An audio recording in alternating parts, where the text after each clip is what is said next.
저는 오늘 우리에게 주신 이 디모데전서 4장 6절로 10절의 말씀을 통해서 신앙의 징크스를 버리라. 한번 따라서 하십시다. 신앙의 징크스를 버리라. 우리가 설교를 수없이 듣지만 늘 다 그 시간만 지나면 하얗게 다 잊어버리는 것이 설교인데, 여러분 다른 건 다 잊어버리더라도 오늘 제목만 안 잊어버려도 은혜인 줄로 믿습니다. 지금 이 지구촌은요, 카타르 월드컵 축구 경기로 인해서 뜨겁게 불타오르고 있습니다. 예측할 수 없는 그 경기 흐름으로 인해서 그 열기는 더욱더 뜨거워져만 가고 있는데, 그 이유 중에 하나가 뭐냐면 바로 이 경기의 징크스 때문입니다. 아시아 축구가 유럽을 이길 수 없다고 하는 그러한 징크스, 남미 축구를 아시아 축구가 이길 수 없다고 하는 그러한 징크스를 깨고 승승장구하고 있기 때문에 그래요. 일본이 그렇게 아시아에서 두각을 나타내고 한국이 이렇게 두각을 나타내고 있는 것은 이러한 징크스를 깨고 있기 때문입니다. 이 징크스라는 말은 무슨 은행잎이나 그런 것이 아니라, 징크스라는 말은 원래 불길한 일이나 사람의 힘이 미치지 못하는 운명적인 일이라고 이렇게 말하고 있습니다. 그래서 징크스를 깼다고 하면 의뢰이 질 것으로 예상했던 승부에 이기거나 어찌할 수 없는 운명이라고 체념하던 일이 잘 되는 것을 우리는 징크스를 깼다, 이렇게 이야기를 하는 것입니다. 이번 우리 카타르 월드컵 대회에서 기간 중에는요, 유난히 이 징크스라는 말이 참 많이 터져나왔습니다. 통쾌하게도 우리나라가 이번 월드컵에서 포르투갈을 이겨가지고 유럽 팀을 뛰어넘어서 남미 팀을 이기는 그런 징크스를 우리가 깨버렸습니다. 그렇지만 우리가 꿈으로 기대했던 그 월드컵 16강에 오를 수 있었던 것은 이런 징크스 때문이 아니라 우리 선수들이 그만큼 열심히 뛰고 이길 수 있다고 하는 소망을 가지고 그들이 열심히 그 경기에 최선을 다했기 때문인 줄로 저는 그렇게 믿습니다. 그러고 보면 이 징크스는 강한 자 앞에 미리 무릎을 꿇어버리는 그러한 인간의 나약함에서 오는 것이 분명한 거예요. 그래서 이 징크스, 신앙의 징크스가 뭐냐? 잘못된 고정관념이에요. 미신적인 그러한 터부 신앙이 바로 이러한 신앙의 징크스입니다. 안 된다고 하는 부정적인 그러한 견해가 이런 신앙의 징크스인데, 오늘 우리는 이 본문의 말씀을 통해서 우리가 가지고 있는 이 신앙의 징크스를 다 깨뜨려버리고 다시 한번 샘을 얻고 이 마지막 12월을 아름답게 장식할 수 있는 저와 여러분 될 수 있기를 주의 이름으로 축원합니다. 그러므로 금기나 징크스가 비합리적이고 과학적인 근거가 없다고 해서 무조건 나쁘다고는 할 수 없지만, 이러한 것들이 개인 생활이나 사회에서 부담으로 작용하고 비생산적이라면 우리는 과감하게 털어내야 할 요소임에는 틀림이 없다고 하는 거죠. 사회학, 그래서 우리가 징크스에는 오랜 시간에 걸쳐서 내려오는 그러한 집단적인 징크스가 있어요. 예를 들면 이런 겁니다. 13일 금요일은 무언가 불길하다, 그래서 13일 금요일 되면 밖에 이렇게 나가지도 않는 사람들이 있어요. 그리고 많은 사람들이 손 없는 날에 이사를 해야 집안이 우환이 없고 잘 된다고 하는 그러한 징크스 때문에 그 비싼 돈 주고 그 막 사람들이 이사철 맞아가지고 더 많은 돈을 주고 이사는 그런 이유는 뭐겠어요? 다 이런 집단적인 징크스 때문입니다. 그런데 이런 집단적인 징크스만 있는 게 아니에요. 개인적인 징크스도 많이 있습니다. 우리가 종종 이런 이야기를 듣지 않습니까? 어떤 사람들은 이렇게 중요한 운동선수들 가운데 어떤 중요한 선수들은요, 운동시합 나가기 전에 손톱을 안 깎는다는 사람이 있어요. 그리고 어떤 선수들은 팬티를 안 갈아입고 옷을 안 갈아입고 더럽게 나가는 사람들이 있다는 거예요. 왜냐하면 혹시나 부정탈까봐 불길한 내감 때문에 옷도 안 갈아입고 머리도 안 깎고 그렇게 더러운 모습으로 경기에 참여하는 사람들이 있다고 하는 거예요. 다 이런 불안한 그러한 두려움 때문에 징크스를 갖고 있기 때문에 그래요. 그런데 이것은 신앙인들도 마찬가지입니다. 우리들도 마찬가지예요. 예수를 믿고 하나님, 전능하신 하나님을 나의 주라고 그렇게 믿고 사는 우리들도 얼마나 우리가 이 신앙의 징크스에 빠져 살아갑니까? 아침에 나올 때 옷을 입다가 단추가 떨어지면 오늘 혹시 무슨 일이 있을까? 혹시 자동차 사고는 나지 않을까? 또 무슨 불길한 일은 있지 않을까? 아이고, 오늘 교회는 쉬어버리자 하고 단추 하나 떨어진 것 때문에 교회를 안 나오는 사람들도 있어요. 그리고 나오다가 무슨 뭐가 떨어져 있거나 뭐 잘못된 일이 있으면, 차가 뭐 펑크가 나 있으면 오늘 재수 없는 날이다 그러고 또 교회를 쉬어버리는 그런 사람들이 많이 있다고 하는 거예요. 이런 것이 바로 우리에게 나타나는 신앙의 징크스입니다.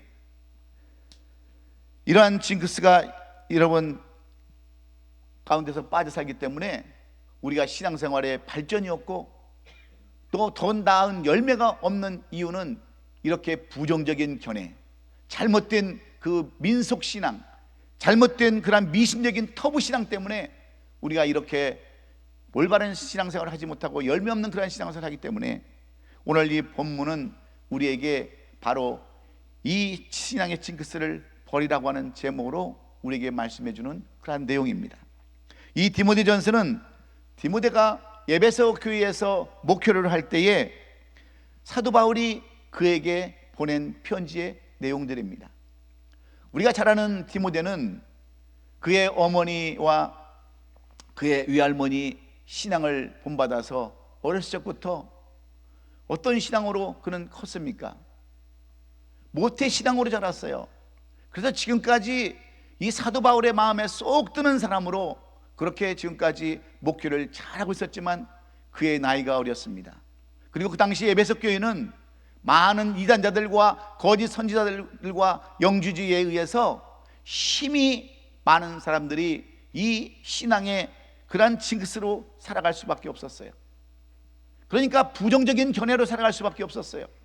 안 된다고 하는 그런 견해, 그리고 못한다고 하는 그런 견해로 그들은 지금까지 신앙생활을 하고 이단에 빠지고 영주주의에 빠져서 우리가 믿음만 있으면 되지 우리의 육신이 무슨 상관이 있느냐, 내 마음은 마음대로, 내 몸은 마음대로 굴려도 괜찮다고 하는 이런 영주주의 사상에 빠져서 그들이 신앙생활을 할 때 사도 바울은 오늘 자기 아들과 같은 그러한 디모데에게, 자기 제자와 같은 이 디모데에게 너도 이 신앙의 징크스를 깨어버리고 성도들을 올바르게 교육하고 양육하라고 하는 말씀이 오늘 이 본문의 말씀입니다. 그러면서 이 서신서는 교회의 조직과 행정에 대한 완벽한 계획을 나타내주고 있는데, 이 디모데전서와 그 밖의 목시서신들에 대해서 있어서 많은 교리들이 여기에 지금 강조되고 있습니다. 비록 바울은 어떤 다른 동료들보다 이 디모데를 더 이렇게 사랑하고 더 가까이 지냈지만 이 디모데에게는 한 가지 약점이 있었습니다. 아직 나이가 어려요.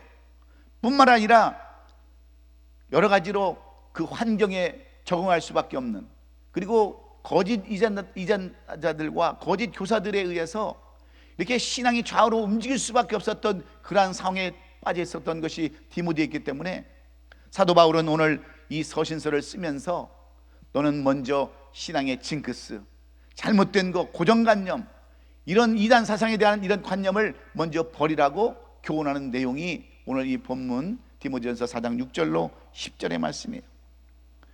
그리고 후일에 나타나게 될 거짓 교사들뿐만 아니라 이미 신자들을 미혹하고 있는 거짓 교사들에 대해서도 또한 경고하고 있는 말씀이 오늘 이 본문의 말씀입니다. 그들 거짓 교사들은 자기 스스로 견딜 수 없는 것을 다른 사람에게 유선적으로 요구하면서 유대교의 율법이 그 율법의 옹호자라고 이렇게 주장하기 때문입니다. 그러나 실제로 그들은 율법과 은혜를 똑같이 파괴하는 그런 사람들이었어요.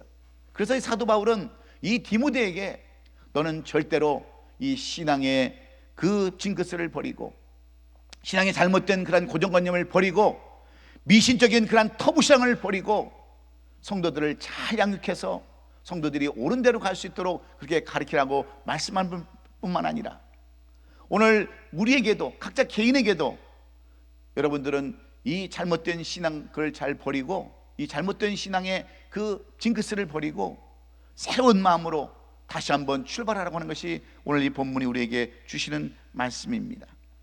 억측과 신화를 따르는 대신에 디모데의 가르침이 신앙의 징크스로 인해서 퇴색해져가는 그리스도인들에게 무엇이 옳은지에 대하여 구체적으로 말씀해주고 있기에 오늘 본문 4장 12절에 기록된 것 같이 말과 행실과 모든 것에 대해서, 또 사랑과 믿음과 정죄에 있어서 믿는 자에게 본이 되라고 이렇게 가르치고 있는 것입니다.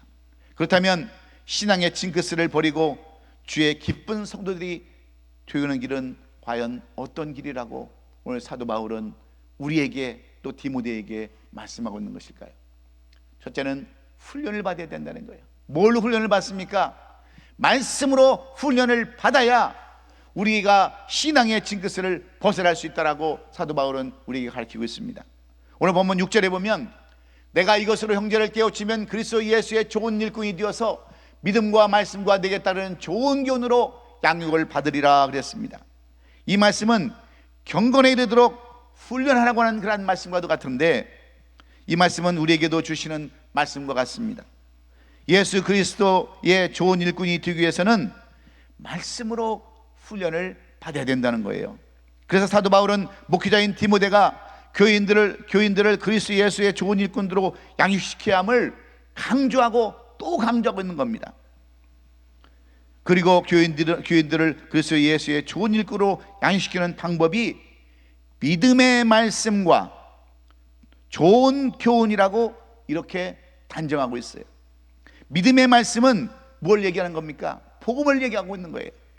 좋은 교훈은 거짓된 교훈과 반대되는 하나님의 말씀에 근거한 교훈을 의미하는 것입니다. 오늘날로 말하면 성경의 말씀이에요. 성경의 말씀으로 우리가 양육되어야 하고, 성경의 말씀으로 훈련될 때 비로소 우리의 가운데 있는 미신적인 터부신앙을 우리가 버릴 수가 있고, 우리의 잘못된 그러한 그 고정관념을 우리가 떨쳐버릴 수 있다고 하는 거예요. 그래서 우리가 말씀을 늘 묵상하고 말씀을 보고 외우고 늘 말씀 가운데 살아가야 한다고 하는 것이 바로 사도 바울이 디모데에게, 오늘 이 시사는 우리들에게 주시는 교훈의 말씀입니다. 그렇습니다.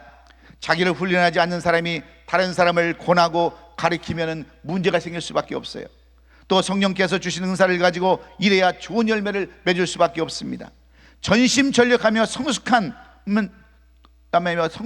삶을 살아갈 때 비로소 아름다운 열매가 맺히기 때문에 그렇습니다. 사랑하는 성도 여러분, 그렇다면 여러분은 어떤 그런 경건의 훈련을 받고 지금 살아가십니까?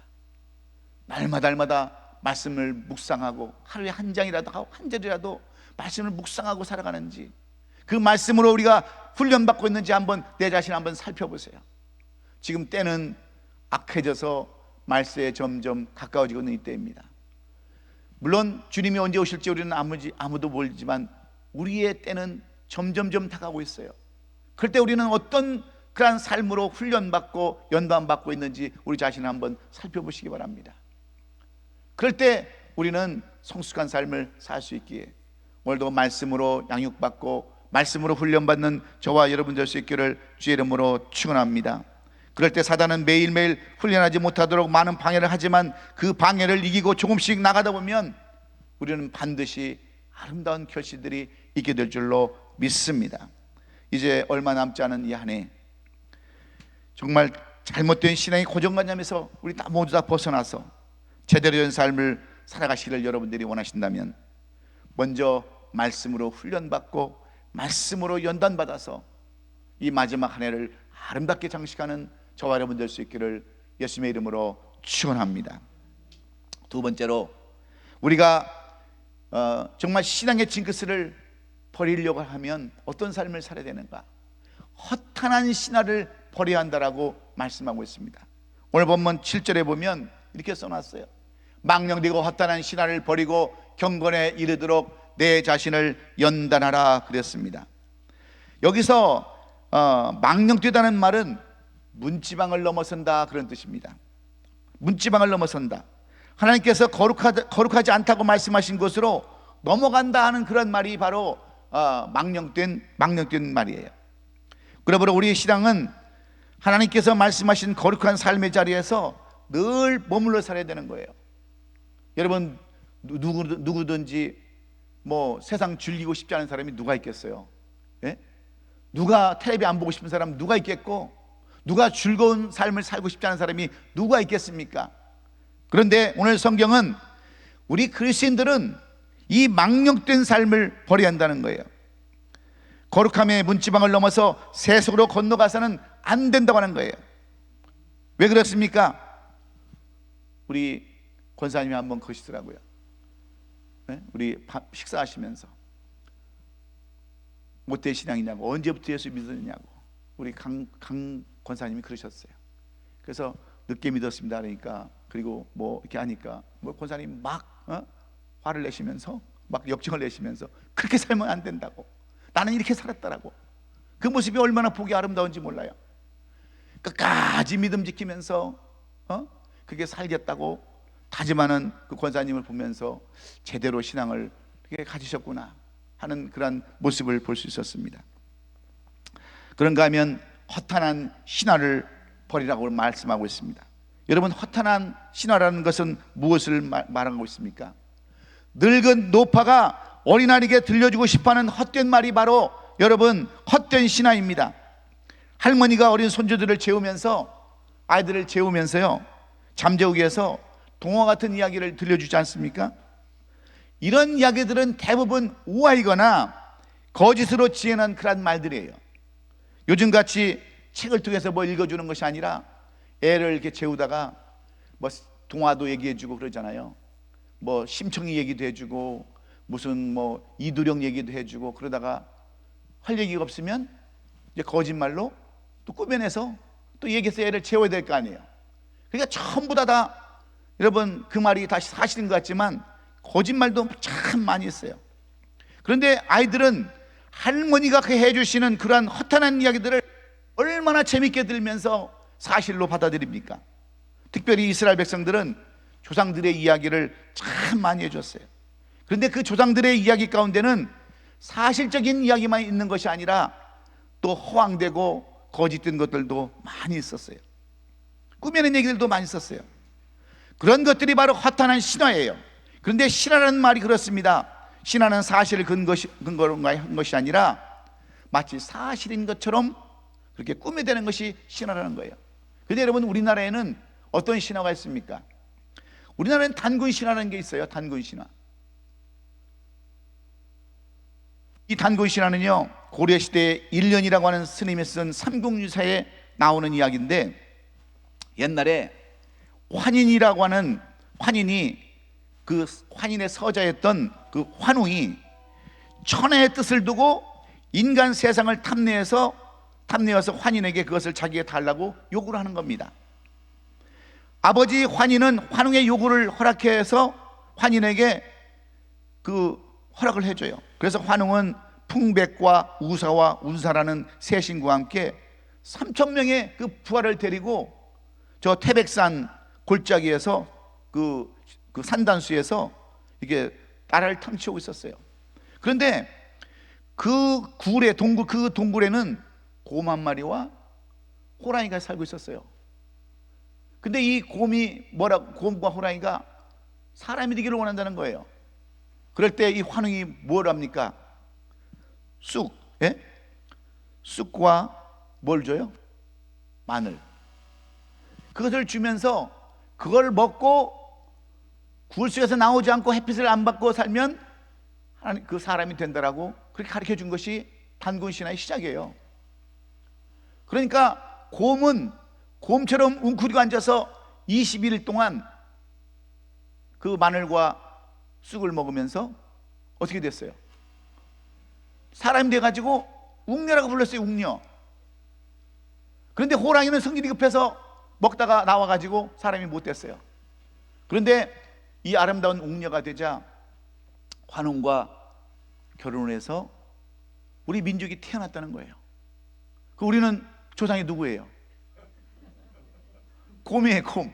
옆에 사람들 한번 보세요. 곰처럼 생겼는지. 곰처럼 생겼어요? 미련 곰탱이처럼 생겼단 말이에요. 우리가 그런 사람이에요? 이게 우리의 단군 신화예요.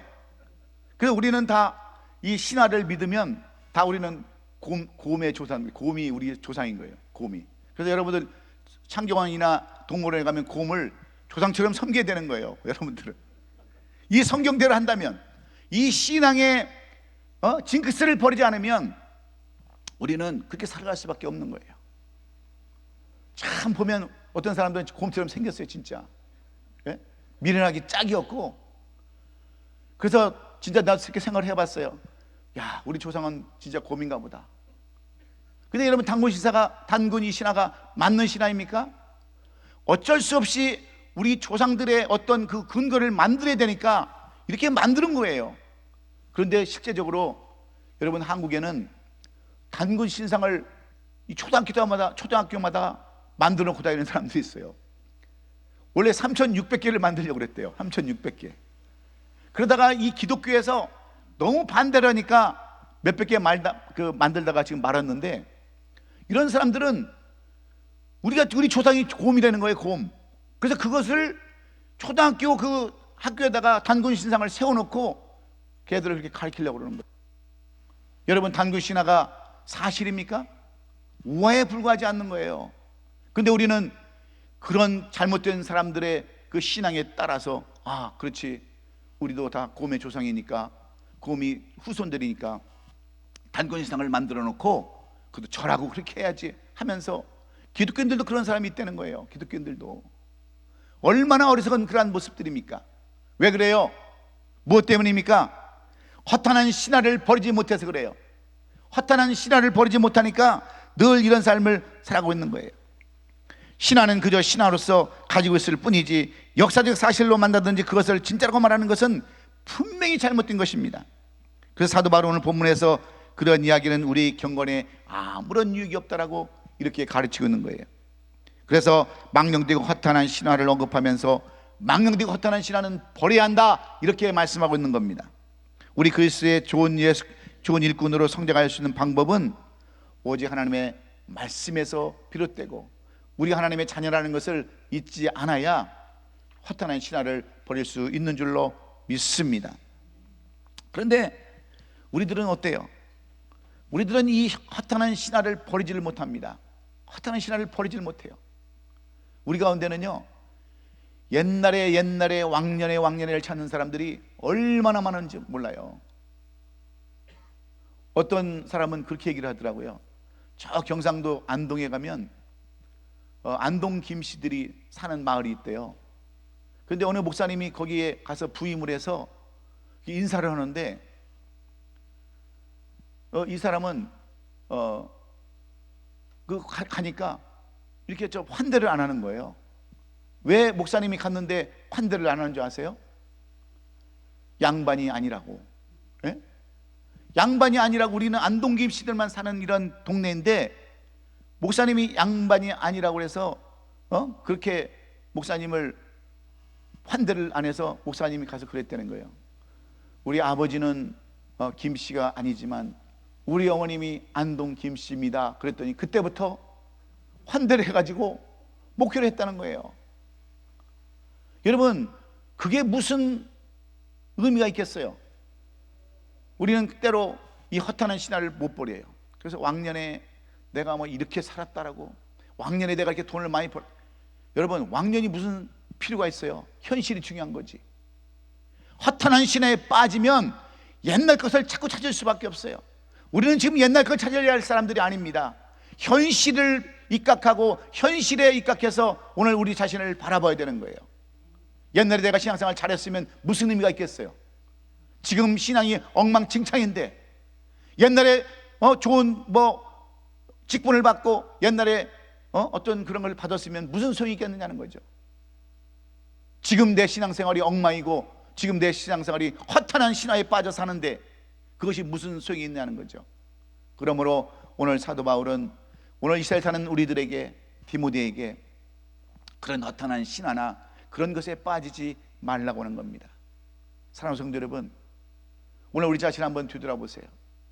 나는 주님 앞에 언제 올지 언제 갈지 모르지만 내가 과연 나는 허탄한 신앙 가운데 빠지고 있지는 않은지. 옛날 잘했으면 무슨 소용이 있겠어요?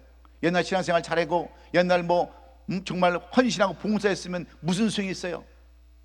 지금에 와서 엉망이 신앙생활을 한다면 다 헛되고 헛된 것들 아니겠습니까?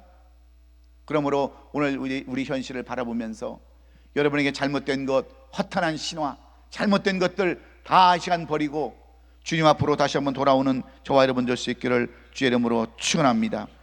에베소 4장 13절의 말씀처럼 우리는 우리의 신앙의 분량이 있어요. 우리가 다 하나님의 아들을 믿는 것과 아는 일이 하나가 다 온전히 되어 온전한 사람을 이루어 글쎄 장성한 분량이 충만한 데까지 이르러야 하나님이 기뻐하시는 성도가 되는 줄로 믿습니다. 그래서 우리의 잘못된 것들 다 버리시고 이제 다시 한번 그리스도의 장성한 분량이 충만한 데까지 이룰 수 있도록 최선을 다하는 저와 여러분 될 수 있기를 주의 이름으로 축원합니다.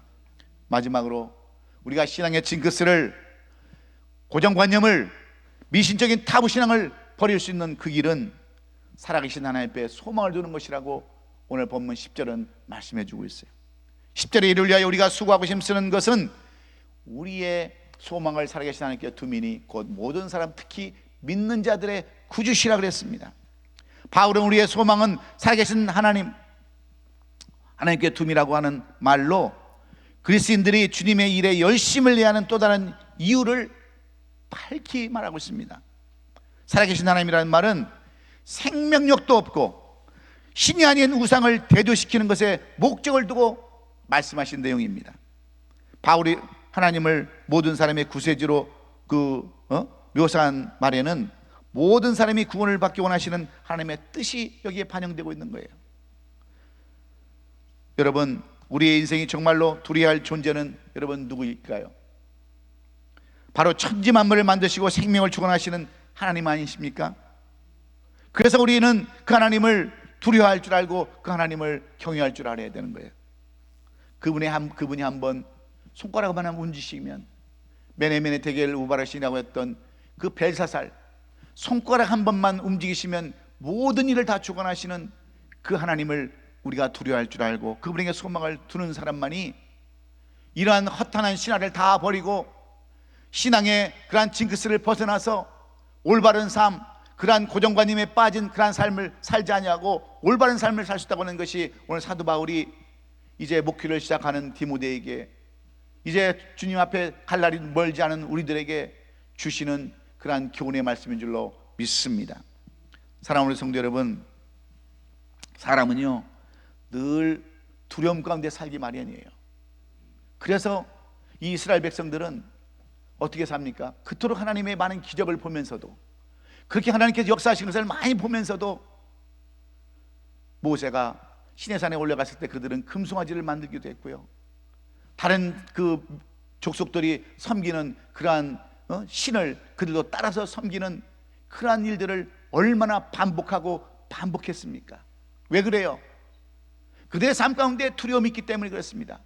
하나님께 소망을 두는 것이 아니라 세상 것에 소망을 두고 살기 때문에 두려움이 찾아오고, 그 두려움으로 인해서 우리는 신앙의 그러한 징크스를 갖고 살아갈 수밖에 없기 때문에 그래요. 여러분, 징크스는 얼마든지 깰 수 있는 거예요. 이 징크스라는 것은 고정관념이라고 그랬어요. 부정적인 관념이라고 그랬어요. 미신적인 그러한 터부신앙이라고 그랬습니다. 얼마든지 우리가 깨버리고 살아갈 수 있는데, 그것은 우리가 말씀으로 훈련받을 때라고 사도 바울은 가르치고 있고요, 허탄한 신화를 버릴 때 우리도 이러한 잘못된 신앙관념에서 벗어날 수 있다고 말씀합니다. 또한 하나님께 소망을 둘 때 우리는 온전한 삶을 살아갈 수 있다고 이렇게 강조하는 이 사도 바울의 말씀을 통해서 오늘 우리는 무엇을 여러분 교훈받아야 되겠습니까? 우리는 다시 한번 오늘 말씀을 내 자신에 비춰보면서 내가 그런 삶을 살지 못했다고 한다면 우리는 반드시 회개하고 하나님 앞에 감사하며, 지금까지 나를 여기까지 인도하신 그 하나님 앞에 감사함으로 이 한 주간 시작하는 저와 여러분이 될 때에 우리는 반드시 놀라운 역사를 경험하는 그런 삶을 살아갈 줄로 믿습니다. 사랑하는 성도 여러분, 말씀으로 계속해서 여러분 자신을 훈련하고 허탄한 신화 다 버려버리시고 낮아진 마음으로, 겸손한 마음으로 그리고 살아계신 하나님 앞에 소망을 두심으로 이 마지막 한 해를 아름답게 장식하는 우리 모든 성도들 될 수 있기를 예수 그리스도의 이름으로 축원합니다. 축원합니다. 기도하겠습니다.